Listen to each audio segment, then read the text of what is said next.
Hey, it's your boy Ray Williams, and we back, but in a different format. I'll explain a little later on. Coming up, UFC Fight Island is back with Aldana versus Holm. Yep, that's her name. Plus, Cody Garbrandt is out as a challenger for Davidson Figueiredo for UFC 255. Who we gonna put in, baby? That and much more. Stick here. Again, I'm Ray Williams, you're you, and we're Fan Stan.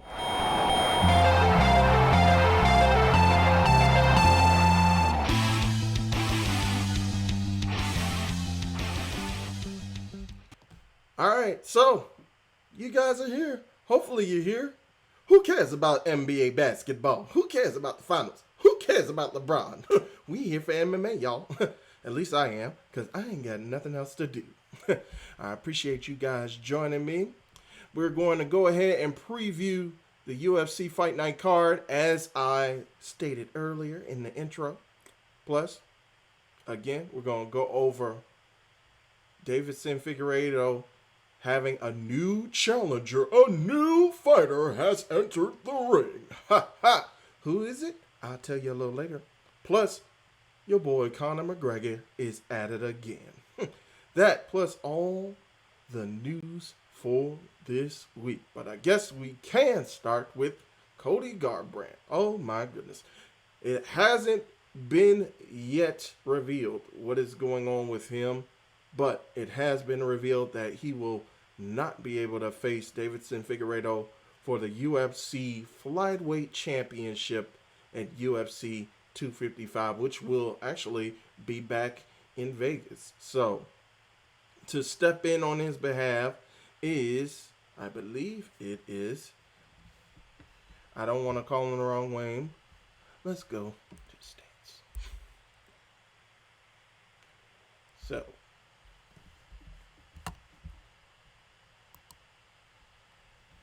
that's the next card. But let's go to Fight Center.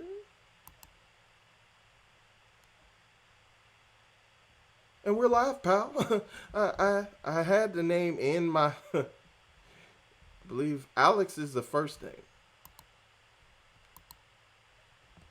It was an opponent that was supposed to face Brandon Moreno, but now he has been Alex Perez. That just hit me. That literally just hit me. Let's make sure on here. But yes, it will be Alex Perez filling in for Cody Garbrandt. Bam. See? So, Alex Perez was, again, like I just stated, supposed to have faced Brandon Moreno. And that was pretty much going to be like a title eliminator. But now it's on Alex Perez to now fight for the belt. So we will see what happens. And I know it's usually said that, hey, it's a different thing training for a 3-round fight than a 5-round fight. And I'm pretty sure Alex's game, he's won 11 out of his last 12. He's gained. The only fight that he lost was against the last title challenger, that being your boy Joe B. Wananobi. Joe B. Wankanobi, Joe Benavidez. So, we'll see. We'll see if he has what it takes. Again, since that loss, he's been on a 3-fight winning streak. And again, he's won 11 out of his last 12. So, we'll see if Alex Perez has what it takes right now. Some people could have been seeing the fight against Brandon Moreno as a true test as far as championship medal to see if he can work his way up the ladder. But now he's just getting skyrocketed to the top, as my friends, my personal friends, Edge and Christian like to say. They put the rocket strap on him and shot him to the top. But it's going to be a lonely challenge up there against the Brazilian bronze bomber, as I like to call him. That brother Figueredo is just going to be looking to destroy. So we'll see how those two match up. But again, that's way down the future, guys. That's way down the future. Also, what else is in the news? Yeah, your boy Conor is in the news again during this weekend or this past weekend and this week. All these rumblings about, oh, is he fighting? Is he fighting Diego Sanchez? I don't know. Is he fighting Manny Pacquiao? I don't know. Is he fighting your boy Dustin Poirier for charity? I don't know. Nobody knows. What is going on with this man? And now he's releasing text messages. It's like, come on, brother. You supposed the DMs are sacred. They like Las Vegas. What goes in the DMs stays in the DMs. You know what happens in the DMs stay in the DMs. But your boy Conor just putting it all out there. I don't know what's going on. But now it's been reported that the fight between Dustin Poirier and Conor McGregor has been offered to both fighters, but it is not yet official. So, UFC has offered the fight for both fighters.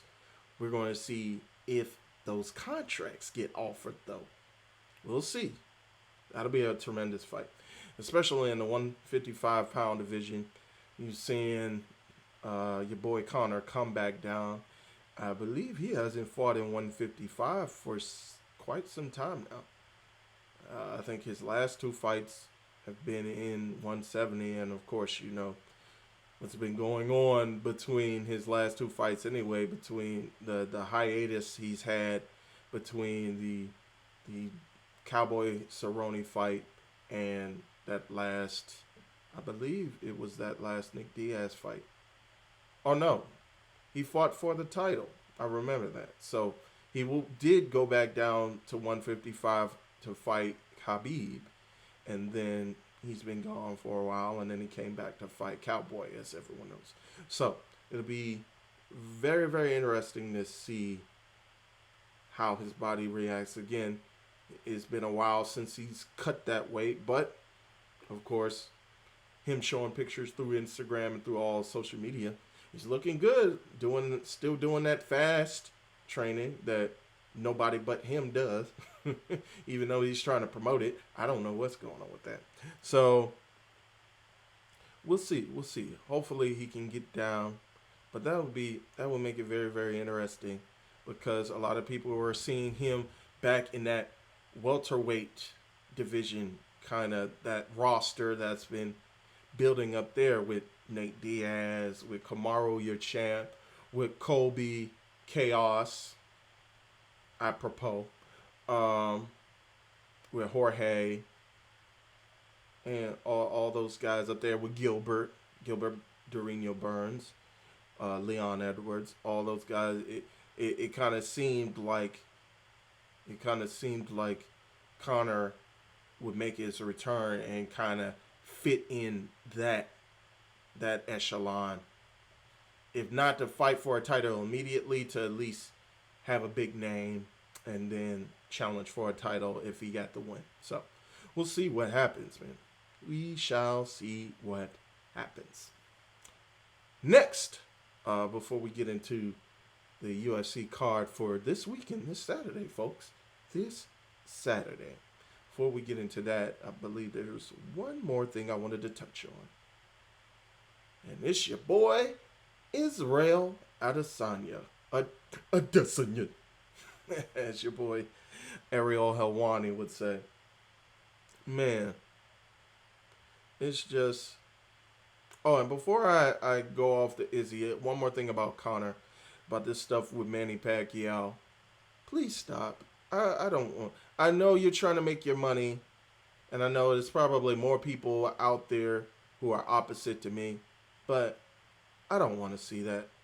And Ariel Helwani on his show this past Monday with DC Helwani said that if you say you don't want to see this fight, you're lying. No, I'm dead serious. I'm not going to watch this fight.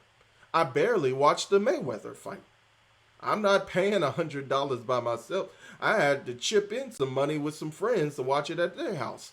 I'm not watching no doggone Manny Pacquiao face an 0-1 Conor McGregor. I don't want to see that. And it's going to be one of two Manny Pacquiao's that show up. It's either going to be a killer who wants to legitimize, make sure that his sport stays legitimized by waxing this dude, or it's going to be the happy-go-lucky Manny Pacquiao who's just there to pick up a paycheck who got beat up by your boy Joe Holm. You know what I'm saying? I heard if you get the Manny Pacquiao that beat down Keith Thurman, then bye-bye, Conor. It was nice knowing you, my brother. But if you get the Pacquiao who's just playing with you and just trying to pick up a paycheck, then I am not saying McGregor is going to win. That's not happening. But I'm saying then he's going to have a reason to continue to box. Unless he gets mollywop bars. So, hopefully, that boxing does not work out. Hopefully he stays in MMA. At least get some good challengers. Get some people with some name value and get back in there. I know, Dana. I know. There's no fans. I can't make a gate. Oh, I'm going to suffer so much in my mansion. Who cares? Bring him back and just get some fights going with him, okay? Jeez. You got enough money, okay? Just bring him back. You're going to have a bunch of people buying the pay-per-view anyway. So stop tripping. Jeez. That's my take. Moving on to Izzy. Okay, so Israel Adesanya, of course, picked up the victory last weekend, and we got one new champ and one retaining champ, Jan Blachowicz, winning the vacant UFC light heavyweight championship. And there's going to be a common tie, guys. I'm pretty sure you know what that common tie is between both main events. Man, just destroying Dominic Reyes. Man, I really thought Dominic Reyes was going to win. It just seemed like Blachowicz just rushed him, stayed on him. One body kick had a bruise as big as my face. Like, wow. And I think somebody was saying that that's probably not normal with Reyes. He might have had something going on because there shouldn't be one body kick that has internal bleeding and bruising that bad. So, I hope he's okay. But Blachowicz, 37 years young. Go ahead. You're doing it for us mid-30s. There we go. I'm not telling my age. Not at all. But Jan Blachowicz getting it done with the Polish power. You know what I'm saying? But then we get up to our main event, and wow. Israel Adesanya doing what he does best. Being evasive, being accurate and precise with his shots, as he's been saying all this time during the fight camp. Precision beats power every time. He's been saying that. That's been his mantra all along, and he proved it. Now, shout out to Paulo Costa, even though he tried to come on the back end. Well, at first, he was being gracious, and he was saying, you beat me, you beat me. And then he saw what happened behind him once the referee stopped the fight. Yeah. It was like, Izzy, I really like Izzy, but man, the disrespect has been mutual throughout the buildup of this fight, and if somebody thought they were just gonna be easy about it and shake hands and be like, "Oh, so respectful, brother. I love you. I appreciate you." Nah, that's not what happened. what happened was something that was intended for mature audiences only afterwards. Man, when Paulo Costa saw that, he took to social media fast. Like, you would think his corner would have said something. You think his corner would have told him when they got back to the locker room. He's like, you realize what Izzy did to you after the referee stepped in, don't you? It's like, no, I don't. I didn't. I had my back turned. The referee just, yeah, you're gonna need to see this. Like, you would have thought they would have told him immediately. And your boy, Captain Eric Albarin, that Bama. Oh, Lord. It's just a comedy. I would say a comedy of errors, but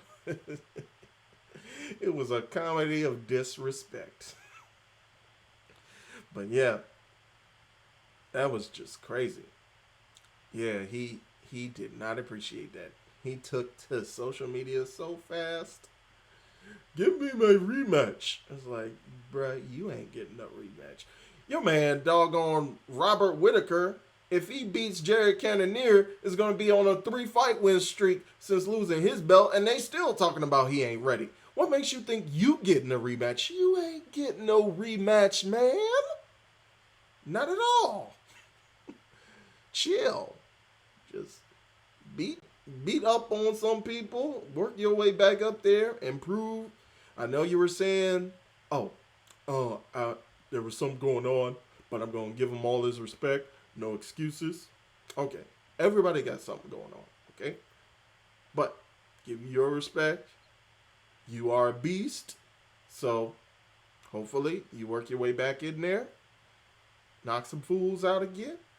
And who knows? Get that rematch if Izzy is still holding the strap. But we'll see what happens. And like I said, it's still people.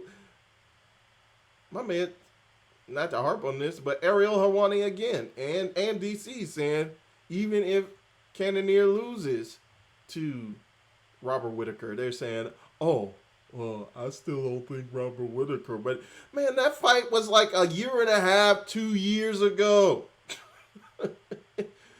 He's fought 3 times since then.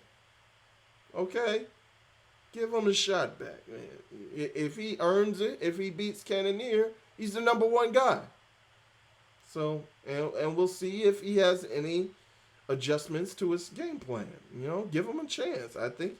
And he held the belt for about a year and a half, 2 years, albeit he was hurt for some of that time, and he only defended it a few times. But the times that he did successfully defend it were just awesome fights.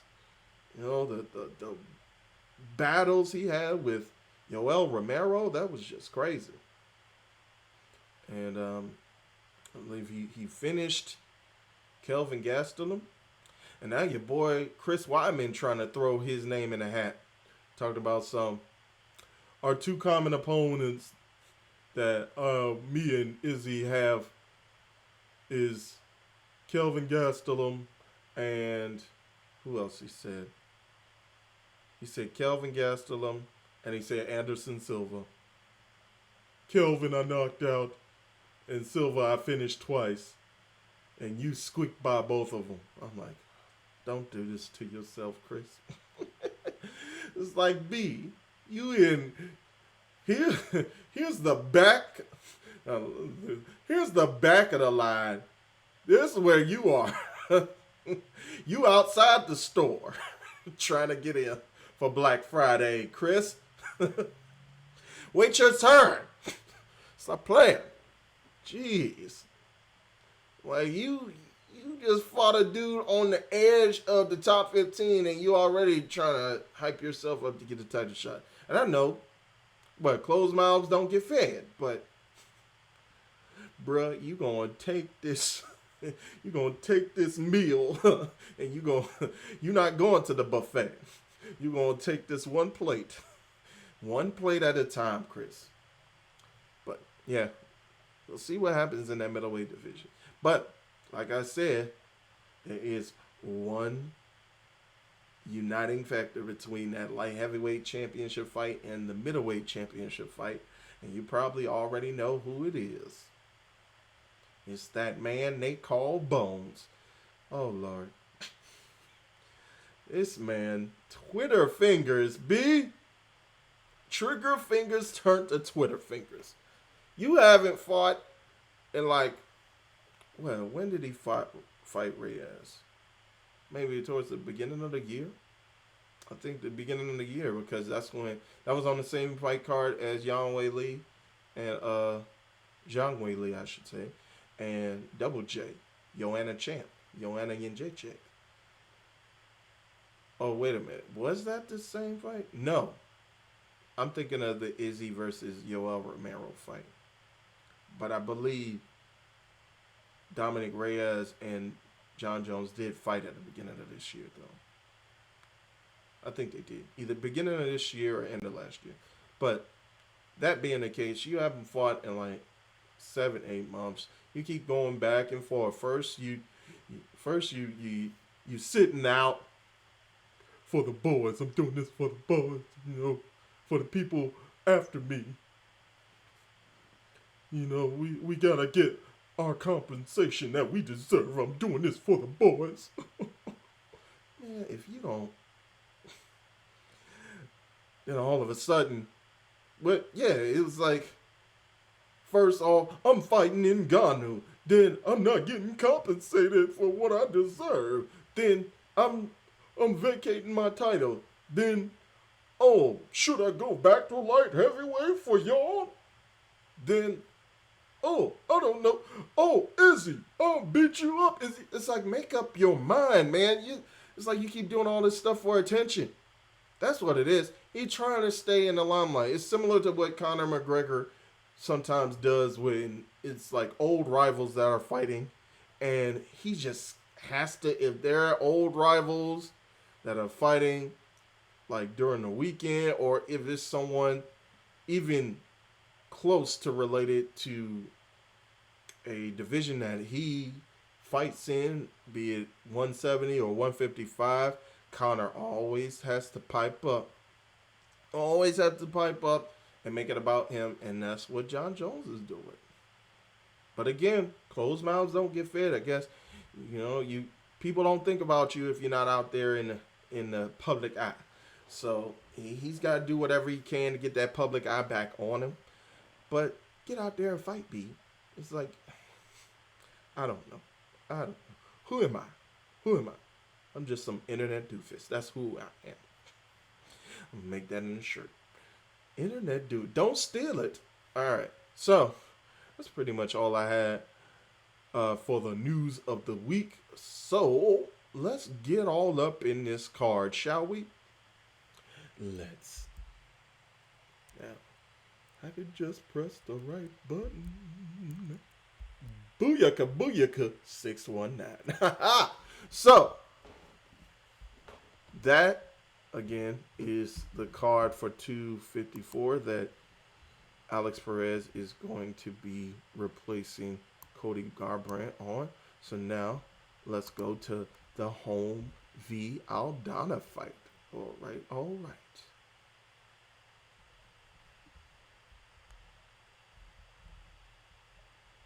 All right, so I'm just going to go list all the fights on the card, and then I'm just going to pick out just the names and the fights that intrigue me the most. So, of course, at the top, you got Holly Holm versus Irene Aldana.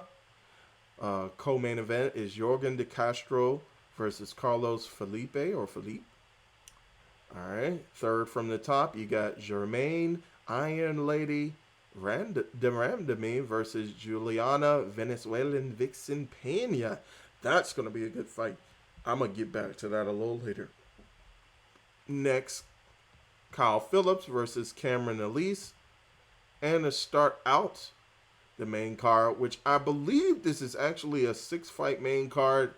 And this fight right here is supposed to be on the main card. I hope it is, but we'll see what happens. But Daquan Townsend versus Dusko Todorovic. And then I believe, again, speculation, but I was told, I think they said it on the broadcast last week that it was going to be a 6-fight main card. Carlos Condit versus Court McGee. Ooh, I'll get to that one as well. Then within our prelims, you got Joshua Kilball versus Charles Jourdain. You got Jordan Williams versus Nassourdine Imanov. Loma Lukbunmi versus Jinyu Frey. Casey Kenny versus Hilly Alate. And to start off the fight night, we got Jason Ayari versus Luigi Vendramini. Vendramini. Okay. Man, these names all over. All right, so I guess we'll start. Let's start from the top. Well, let's start from the bottom because there is one name that kind of screams out at me. Jinyu Frey, who is a stalwart from the Invicta FC promotion. I believe this will be like her second fight in second or third fight in the UFC. Taking on Luke Bunmi, who's a Thai fighter from Tiger Muay Thai. So, the striking is going to be very, very prevalent in that fight. Might be some fireworks, guys. Who knows? That might be a sleeper pick on your prelims. So keep an eye on that one. All right. Carlos Condit versus Court McGee. This is one that I really, really wanted to get to. So, Court McGee is my boy. I love that guy. That guy is just tough as nails. If you're not familiar, let me get back up here. Come on now. Don't do me. Don't do your boy like this. Okay. Come on, man. Hate when technology doesn't act like what you want it to. You know what I'm saying? All right, we back now. So, Carlos Condit, if you're not already familiar with Carlos Condit, he is just he's a pioneer in the game, man. He's been doing this for a while, and you couldn't tell. You wouldn't be able to tell by looking at it because the brother's still relatively young, but he's been in the fight game for, I want to say, going on 15, 16 years. This brother has just been putting it all together, man. He's just been trying to get it put all together. Former UFC interim welterweight champion, former WEC welterweight champion, just a beast, man. He used to be a beast, but now I think, age and injuries, all these things are catching up with him now. I believe he's lost his last 5 fights. So it'll be interesting to see what happens with him versus Court McGee, who's been a long-time journeyman. Still trying to put things together. I believe Court McGee put a couple I think he strung a couple wins together, I believe. I know for a fact he has beaten, I think he beat Paul Felder's training partner, who recently got a win. His name escapes me. Let's go to the stats.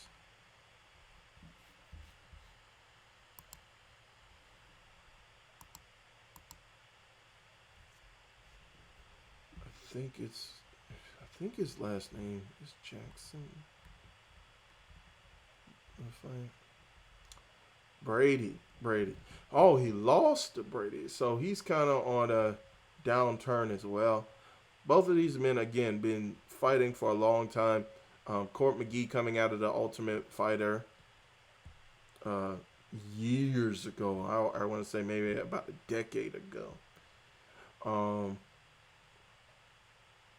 Trying to put things together. I believe, did he beat Ramsey Nijum? I think beat Rand Finelli. Chris McCray. He beat Chris McCray. Oh, Chris McCray, local fighter. He's been gone for a while. Hopefully he's doing well.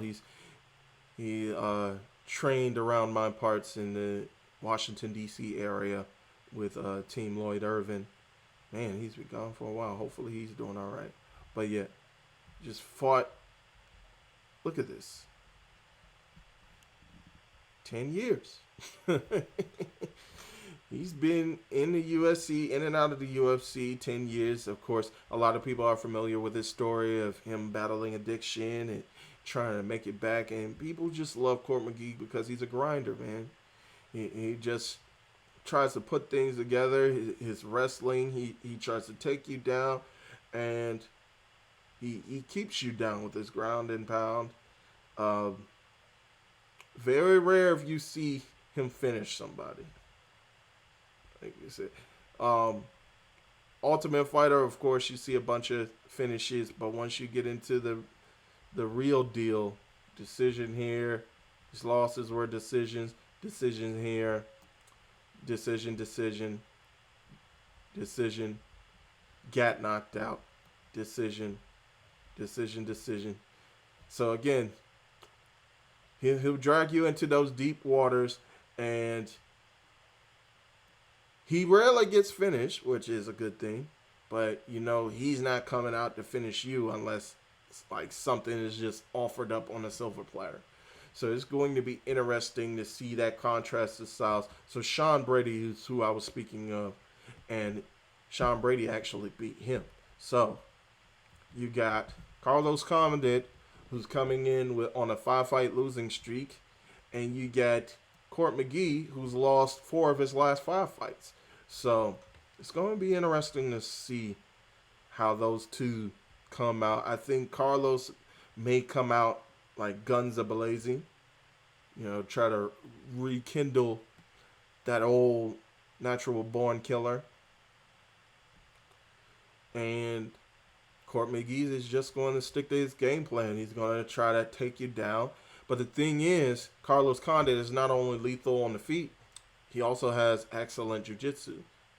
Court McGee, I believe, is well-versed in jiu-jitsu as well. So it's going to be hard to see, or not hard to see, but it's going to be very, very interesting to see Court McGee, if he's able to get the fight to the ground, him being able to defend himself from all the submission attempts and all the jiu-jitsu wizardry that Carlos Condit may try to play. Who knows? Condit may just be looking to get back up on his feet instead of using a bunch of maneuvers like submission attempts. He may just try to get back up on his feet. So we'll see what happens with that fight. So that's one fight I'm really interested in.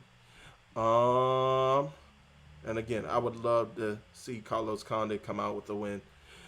There was one time, well, it was my first time actually visiting Vegas. Story time. It was my first time actually visiting Vegas back in 2011, I want to say. I was out there with the guys from MMA Junkie, Gorgeous George and Goals, who are right here on Sportscaster. If you're watching this on Sportscaster, a part of MMA Junkie Radio. So they had their first annual MMA Junkie, I forgot what we called it. Was it the, not Junkie Convention. But it was just all of us just coming together, all the listeners of the radio station coming together. Junkie-thon. I know, not Junkie-thon. It's going to hit me after this broadcast. But, yeah. So, I'm in Vegas. I'm just chilling, like, before I head to any of the formalized Junkie Nation events that we had going on with George and Ghost. So I'm just hanging out. I'm just walking around the casino, walking around the hotel, And I see that I believe it was Carlos Condit. I forgot. There was another fighter in the same store with him. They were doing the autograph signing. They were taking pictures as well. And again, this is the time I was a huge fan of Carlos Condit, and I got a chance to meet him. It was awesome. We had a picture. I wish I still had the picture. Unfortunately, I don't. You just have to take my word for it. But he was a great, great dude, and it's good to see like him make it up to the top level. But it's been very, very humbling to see him kind of fall down and edge down. And it's that old adage that you never know when the end is going to come for you. Like, you always want to keep going, especially with athletes. They always think they always have one more in the trigger. They always have one more run to the top. Um, but sometimes it's out of your hands. And whether it be performances are lacking, whether it be you just getting completely outclassed, kind of similar to what we saw with Diego Sanchez. It's like sometimes you you can feel like you're in the best of shape. You can feel like mentally you're all there. You can feel like everything is clicking on all ends, but sometimes it's not up for you to decide, you know? And that's what happened with Diego. He just got mollywopped. And I think his opponent on that night, I think he kind of took it easy on him. And I think it showed as much on the post fight press conference when the guy, I forgot his name. Oh, Lord forgive me. But he was just like, he's so in awe of a legend such as Diego Sanchez. And I think that he didn't want to put Diego down. And that's harsh for me to say. I think he just didn't want to finish. And he had an opportunity to do so. He landed a clean right hand on Diego that dropped him in the third round. And instead of staying on his feet looking for ways for ground and pound, or at least backing up and letting Diego Sanchez come back up, he went into Diego Sanchez's guard. Diego Sanchez was able to at least get his wits back about him and hold him down for like the remaining 2 minutes. Um, but yeah, it was hard to watch that, and I hope that Carlos can at least put something together to show that he can still hang around. He may not be in championship contention anymore, but hopefully he shows like he can still hang around and put up a great fight and still be a competent fighter in the UFC. And I think that's what Cowboy showed. I think again with his fight against Nico Price. And I disagree wholeheartedly with what Dana was saying about trying to trying to hint Cowboy into retirement. That was just totally, I mean, it wasn't like Cowboy didn't come to fight. Like you saw with Cowboy, and it was kind of like a polar opposite of what you saw with Diego. Diego, at first he started swinging for the fences, reminding us of vintage Diego, but again, reminding us of vintage Diego was the fact that he didn't land any of those punches. And then it was just like he was kind of stagnant. Like he wasn't throwing much. He threw some kicks every now and then, but the guy was able to pretty much land at will, and it was just hard to see because it just looked like with Diego the fight was out of him. With Cowboy, you could tell. Well, that first round with standing, like he took all those shots, from Nico. Nico just came out like a house on fire. He was just trying to put things together, and Nico was just landing crazy shots. I think within the first minute, he landed 40 shots. But it just showed the fight of Cowboy, and Cowboy was saying in the post fight press conference that he felt as though, oh man, I was trying to wake myself up. I was trying to tell myself, hey, get up, punk. We got to fight. It's like, and he did that second and third round. I believe he came back. He tried to put it back together. Um, and I believe he still showed some fight with him, and I believe he still showed that he was a competent fighter. He didn't show that he was washed by getting outpointed every which way, by getting outclassed. He still showed that he was competent. He just was on the wrong end that night, just like with the fight against Anthony Pettis. Even Anthony Pettis said, I don't think I won that fight. So I think Cowboy still has it. I think he should still be allotted a chance to make things happen. If not in the UFC, then in another organization. Diego, I think, and again, it's not up to me, but sometimes it's not up to the fighter. Sometimes it's decided for you. And it's up to the fighter to be aware of those moments. Is Diego aware? Who knows? But all that being tied back to my original point, we're going to see what end of the spectrum Carlos Condit is going to be on this coming Saturday, tomorrow. So we'll see what happens, man. I'm really hoping the best for him. I really hope he puts it together.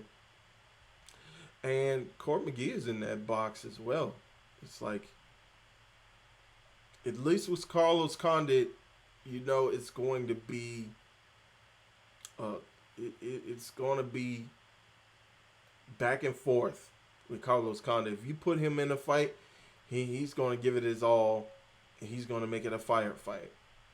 With Court McGee, it's like, what more, if I'm Dana White, what more can I do with this guy if he gets his third straight loss, if he loses his fifth out of 6 fights here? And of course, again, tough man, been through some tremendous challenges in his life, has overcome those challenges, and has been a role model, to say the least. Just been a very upstanding individual. But where do you see it, especially seeing the fact that he doesn't finish fights? He's not really exciting.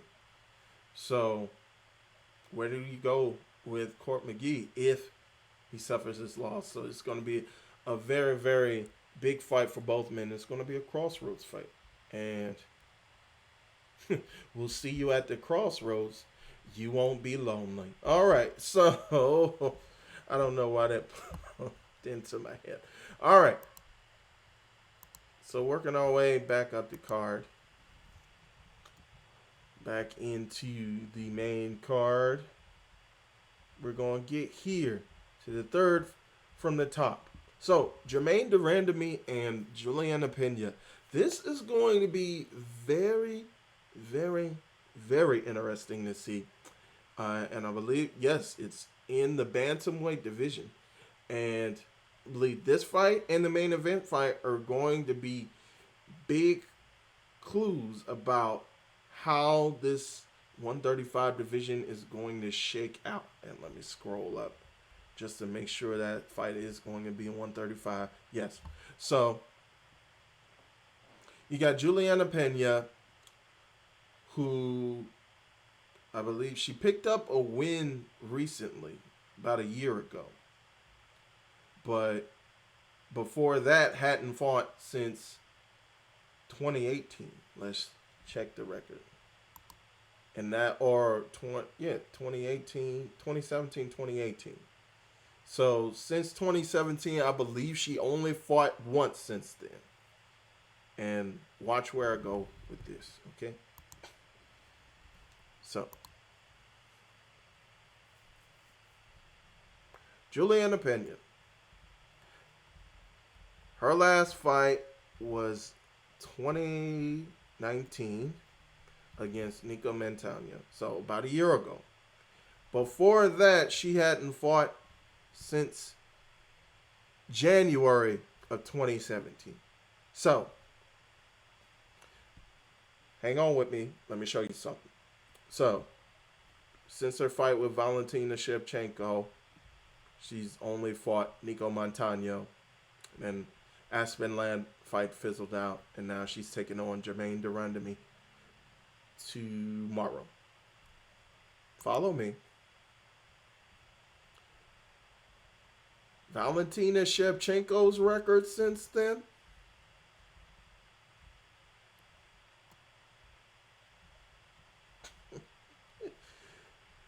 After beating Pena, she challenged for the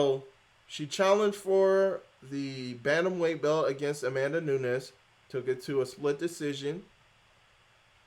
Wasn't able to get her hand raised, but then went down to 125 and just started destroying people. Won the belt against Joanna Jędrzejczyk and then won 3 fights since. So, add that all together. She challenged for 2 separate championships and she won 4 fights in a row. She'd been in 5 fights total since that fight with Juliana Pena and won 4 straight since. 4 straight. So that just tells you the amount of time 3 years is. Like, we all know 3 years seems, it's kind of like on that spectrum, like it seems like it was right around the corner, but then it also seems like, yeah, that was a while ago. 3 years was a long time ago. So this woman had 5 fights in the span of the time that Juliana Pena only had 1 fight. So, and I know Pena has been hobbled with injuries, but that's really going to take an effect. Unless your name is Dominic Cruz, I believe a lot of people do believe in ring rust. They believe that you just lose that rhythm, and you got to get that rhythm back. And I believe it's going to be interesting to see, and that's my phrase for the day. Interesting to see. It's going to be very interesting to see Juliana Pena and how she can respond to de Randamie in this fight. Now, let's go to de Randamie. Now, de Randamie, I believe she picked up a win since losing to Amanda Nunes not too long ago. No, her last fight was Amanda Nunes. But since then, she had won 5 straight.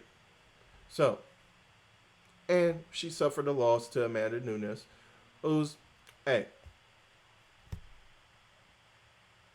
double champ, big mama. Everybody lose to Amanda Nunes. Like, all hell. But just what she was able to put together before then, I think that if she's able, and again, that fight, again, still in a lot less time than she's coming back a lot earlier than Juliana Pena is coming back from her fight. So again, even though it's only been that'd be 10 months, shorter amount of time than Juliana Pena's like year and a half. So de Randamie is still going to have a bit of that rhythm going on as far as just the training and able to stay active. Hopefully I don't know what's going on. Hopefully her gyms weren't affected too much. It looks like she's training at AKA. I think AKA was closed, but hopefully she had some reserve training methods available for her to train consistently for this fight. So, now looking at the matchup, I think it comes back to that styles versus style. And let's go with that cliche. Grappler versus striker. You got the grappler and Pena, who just wants to get you down, and not other than, but unlike Court McGee, she does have some finishers from there. She can ground and pound you. She can submit you from there. She can finish you from the ground. On the other hand, you have Durandamy. This is my first hand. This is my other hand. You have Durandamy, who is just an elite striker. She's such an elite striker that Amanda Nunes didn't want to stand up with her. That's how you know. That's how you know your striking is top of the line. When Amanda Nunes is like, you know what? I think I'm going to take this girl down. Like, so, but Durandamy has to be aware, like, and we'll see if Pena has much of the power to be able to get Durandamy down, similar to what Nunes had. So we'll see. We shall see. We really, really shall see. Again, if Pena is able to get the fight down on the ground, it's pretty much a lock. If Durandamy is able to keep the fight standing, it's pretty much a lock in the other direction. So we just have to see if Durandamy can keep, or not keep, but rather show that she has that takedown defense to stop Pena from getting in on her, getting her on the ground, and imposing her will on her. We have to see that from Durandamy. Will we see it? I don't know. All right. And now getting to our main event, because the co-main, I really don't know a lot about these guys, these heavyweight guys. I know they did have one intense stare down, and that was scary during the weigh-ins. So, yeah, we'll see how those guys look. Just as another one of my close friends, Big E, formerly Langston, likes to say, it's going to be big meaty men slapping meat. Jorgen De Castro versus Carlos Felipe. Jorgen De Castro suffering a loss to Greg Hardy, and Carlos Felipe coming off a loss as well. Both men whose last fight was a loss. That loss happened to be their first fight, or their first loss, rather. So both men were running undefeated until each of their respective last fights. And so neither one of these men want to go on neither one of these men want to go on a losing streak. So I'm sure they're going to both be putting it all out there. All right. And I think it was another fighter that I'm thinking of. But we're moving on to Holly Holm versus Irene Aldana. And this is a decent fight. Now, what was supposed to be on the top of this card was Thiago Santos versus Glover Teixeira, but unfortunately Glover Teixeira tested positive for that stuff. And hopefully he's doing well. I believe that was rescheduled for November. So we will see that fight. That's going to be a pretty much a title contender bout in my eyes. But this fight, again,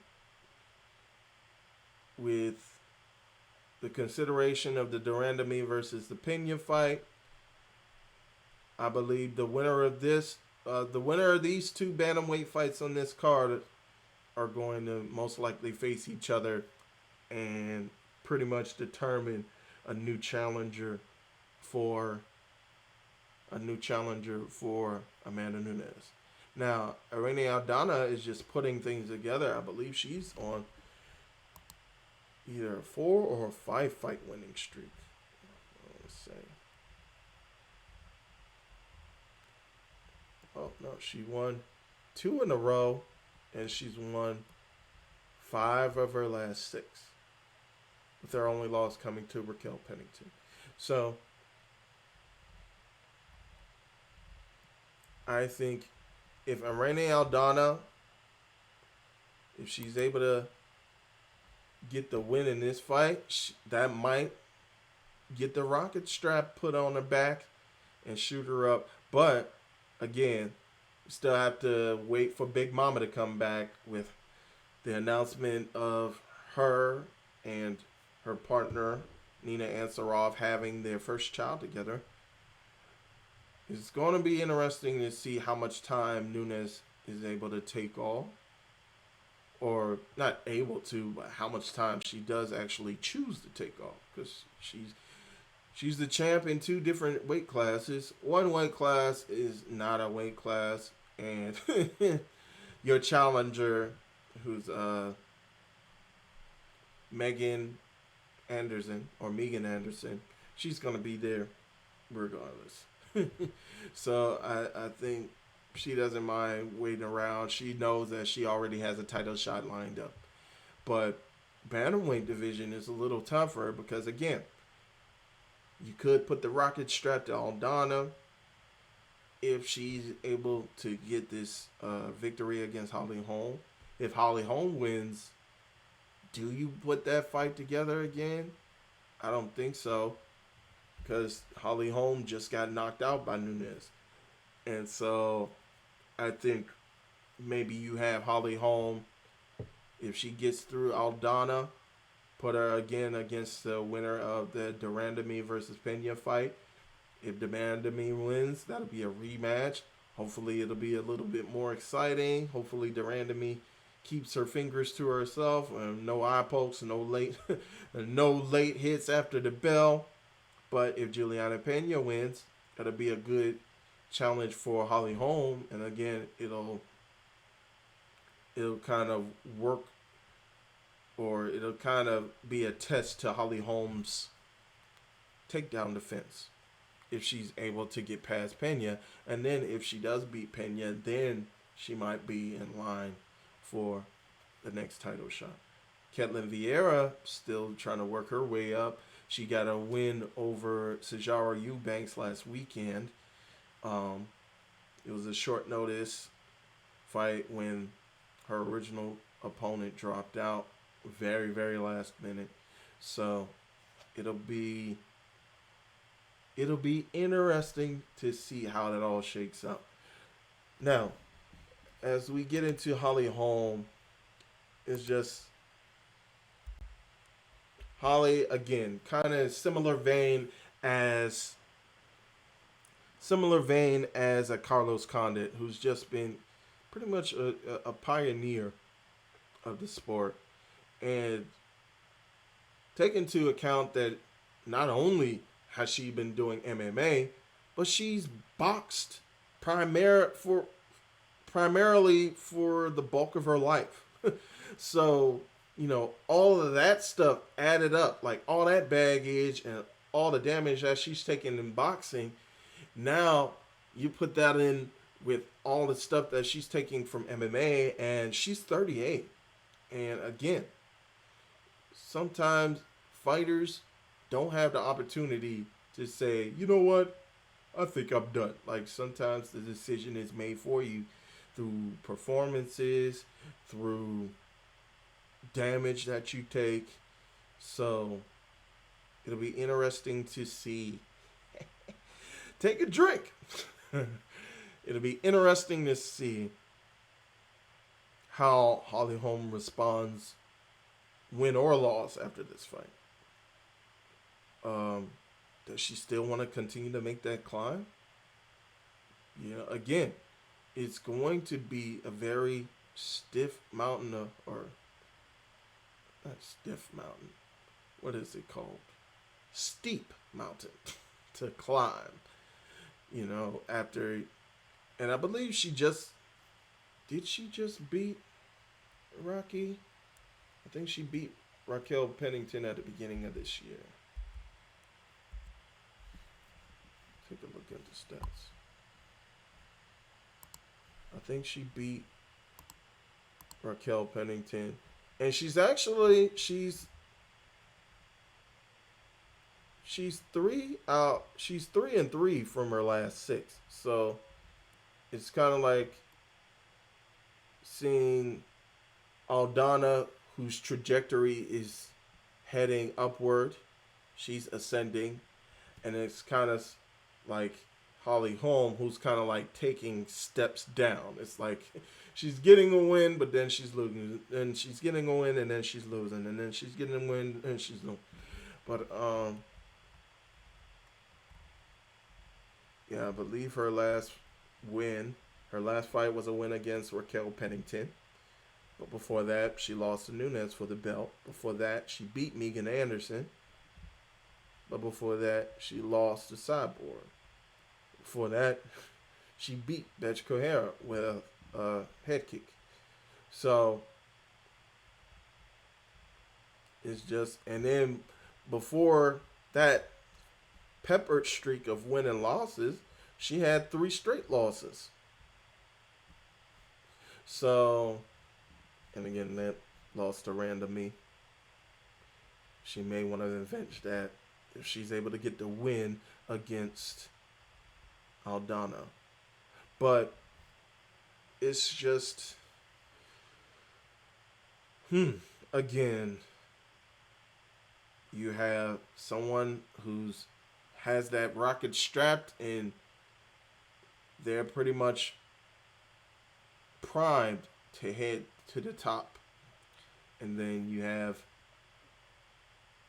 Holm, who, how is she going to correct that trajectory of heading down? Like, how is she going to correct that and make that into a run so that she can get back into title contention? I don't know, man, but it's going to be very, very... I'm trying not to say that phrase. I'm trying so hard not to say that phrase. But it's going to be a captivating watch. There you go. Ha! See? Vocabulary. All right. Well, that's pretty much all I have. And I appreciate you guys for joining me, man. It means a lot for you guys to be joining me. It means a lot for you guys to be supporting me, even if you're just watching. Thank you so very much. I'm hoping to have a post-fight recap on Sunday evening or Monday afternoon. So please be on the lookout for that. But until then, God bless you. God keep you. Love you. And until next time.